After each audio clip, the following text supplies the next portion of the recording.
चौके स्थळकरवाडीतील एका घरातील पडवीला मंगळवारी रात्री 10 वाजण्याच्या सुमारास आग लागल्यानं घरात वास्तव्यास असलेले दीपक सखाराम परब बावकर वय 55 यांचा आगीत होरपळून दुर्दैवी मृत्यू झाला।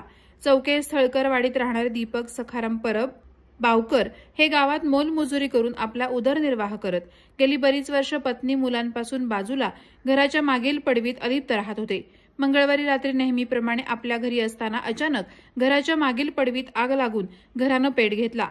यावेळी आजूबाजूच्या घरातील लोकांनी पडवीचा दरवाजा खोलण्याचा प्रयत्न केला, मात्र दरवाजाला आतमधून कडी असल्यामुळे आणि आगीनं मोठा पेट घेतल्याने खोलता आला नाही। पडवीतून आगीचे लोळ येत होते। याबाबत चौके पोलीस पाटील यांना कल्पना देण्यात आली। पोलीस पाटील यांनी घटनास्थळी येत मालवण पोलीस ठाणे येथे संपर्क साधत घटनेची माहिती दिली। आग आटोक्यात येत नसल्याने अखेर मालवण नगरपालिका अग्निशामक दलाला पाचारण करण्यात आलं। सुमारे तासभर पाण्याचा मारा करून आग विझवण्यात आली। यानंतर पडवीत पूर्णपणे जळलेल्या अवस्थेतील दीपक यांचा मृतदेह स्थानिकांच्या मदतीने बाहेर काढण्यात आला।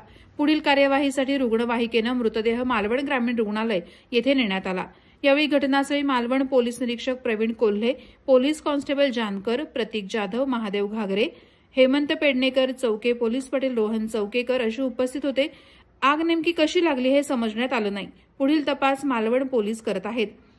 यावेळी प्रीतम गावडे, मंदार गावडे, बंड्या गावडे, प्रतीक गावडे, मोहन गावडे, भाई गावडे, प्रवीण गावडे, सिद्धेश पार्टे, गोट्या गावडे यांच्यासह अनेक युवकांनी आणि ग्रामस्थांनी आग विझवण्यासाठी धाव घेतली।